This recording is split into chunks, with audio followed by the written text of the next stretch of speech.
C'est devant cet immeuble R+4 logé aux HLM Grand Yoff, non loin de l'établissement Hyacinthe Thiandoum, que Lotali Mollet a été froidement assassinée par ses agresseurs. L'étudiante congolaise en master à l'ESPI venait justement d'arriver chez elle quand les assaillants se sont acharnés sur sa personne, la laissant gisant dans une mare de sang. Sa famille témoigne du drame qui s'est déroulé dans la soirée du 19 mai. En fait, on était à la maison. Normalement, c'était elle qu'on attendait.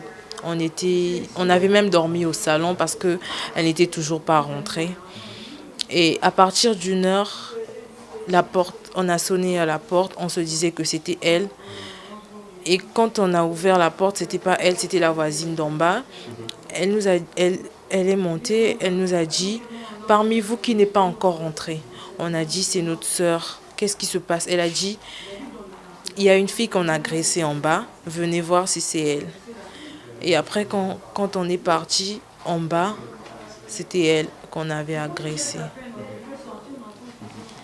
Elle était couverte de sang partout sur le corps. Elle avait des habits blancs.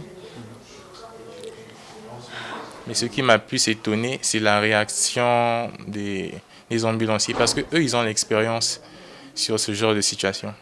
Ils savent ce qu'il faut faire. Mais malgré ça, ils ont réagi de la même manière que les gens qui étaient debout là. Ils sont arrivés là, ils ont juste regardé jusqu'à ce que la personne agonisait. Et la seule chose qu'ils ont fait, c'est mettre le drap. Vous voyez? Parce que pendant que j'étais en train de dire, c'est le moment où il faut s'occuper d'elle. Eux, je ne sais pas si, d'après eux, c'était la procédure, c'était important, mais ils perdaient leur temps à nous demander nos noms, nos passeports, nos prénoms. Donc, alors qu'une personne pouvait faire ça et l'autre pouvait déjà commencer les premiers soins. Maintenant, l'ambulance est arrivée et on a encore perdu 30 minutes là. On a perdu 30 minutes là, l'ambulance n'a pas touché la personne. Ma soeur, elle était encore en train de respirer, mais ils n'ont rien fait pour elle, même pas de premier secours. Ils ont laissé ma soeur comme ça. Et c'est après qu'ils ont couvert ma soeur d'un drap blanc, tandis qu'elle respirait encore. Ils l'ont laissée mourir là, ils n'ont même pas pris le temps de vérifier, même de la toucher, rien. Ils sont restés là, à la regarder. Encore sous le choc, Fatima renseigne que sa grande sœur n'en était pas à sa première agression. C'est même la 4e fois qu'on l'agresse. Ah oui? Oui. La première fois on l'a agressée, elle était en route, on l'a volé son téléphone.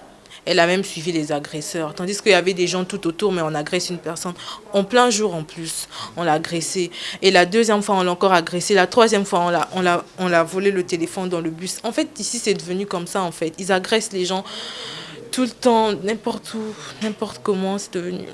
Ça se répète en fait. On a perdu une de nos étudiants, une étudiante qui est partie comme ça. À notre niveau, vraiment, je peux dire, on a eu même une indignation totale au sein de la communauté parce que c'est la première fois de vivre ce genre d'événement. Et voir la personne qui n'était pas malade, assassinée froidement comme ça, pour nous déjà, c'est quelque chose qu'on n'arrive pas à consommer, quoi. Aux yeux des étudiants, élèves et stagiaires congolais vivant au Sénégal, le meurtre de la jeune dame est une nouvelle accablante.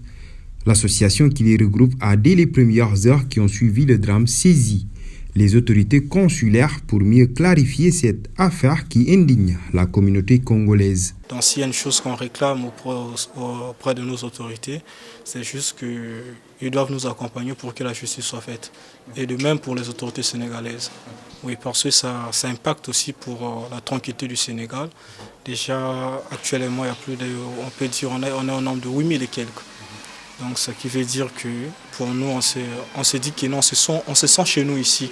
Mais voir ce genre de situation, ça nous met un peu dans une position un peu compliquée. Nous croyons partout. Il y a toujours un peu je peux dire, des bandits, parce que c'est un bandit de grand chemin. Mais je crois que l'État fera de son mieux.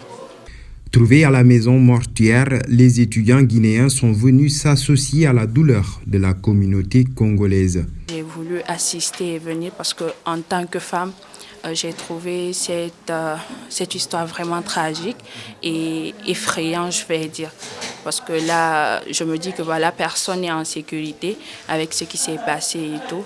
Donc, on souhaite vraiment mes sincères condoléances à la famille et ainsi qu'aux étudiants congolais vivant au Sénégal. Donc, c'était vraiment ça, on est venu les soutenir et leur dire que voilà, qu'on est de cœur avec eux. Âgée d'à peine 28 ans, la défunte Lotali Mollet est définie par sa famille comme une personne studieuse. C'était une fille remplie d'ambition, qui était brillante, qui a toujours obtenu ce qu'elle voulait, non par la tricherie, mais surtout par le travail, qui nous a toujours donné de bons conseils, basés sur le travail bien sûr. Elle nous a toujours dit travailler. Elle nous disait souvent, la réussite c'est aussi un problème d'éducation. C'était quelqu'un qui avait des ambitions, des principes. Et c'est dommage que quelqu'un comme ça soit parti si tôt. Elle était très intelligente et très brillante. Partout où elle passait, on l'applaudissait toujours parce qu'elle s'exprimait tellement bien. Elle était tellement unique. Moi, je me disais, bah, écoute, tu dis ça parce que je suis ta petite sœur, mais je ne peux jamais te ressembler parce que toi, tu es vraiment une personne extraordinaire. Elle a eu une bourse d'excellence à l'ESP. Chose que moi, je ne peux pas avoir. Je me dis, toi, tu as eu une bourse d'excellence et tout. Moi, je ne peux pas avoir une bourse d'excellence. Elle me dit, non, tu peux le faire. Si moi, j'ai pu le faire, c'est que toi aussi, tu peux le faire. Ouais, apparemment, on va rapatrier le corps au pays. On va rapatrier le corps parce que la famille ne veut pas qu'on l'enterre ici, au Sénégal. Parce que c'est quand même une fille qui est appréciée dans toute la famille. Donc, on voudrait bien l'enterrer dans son propre pays, son pays natal.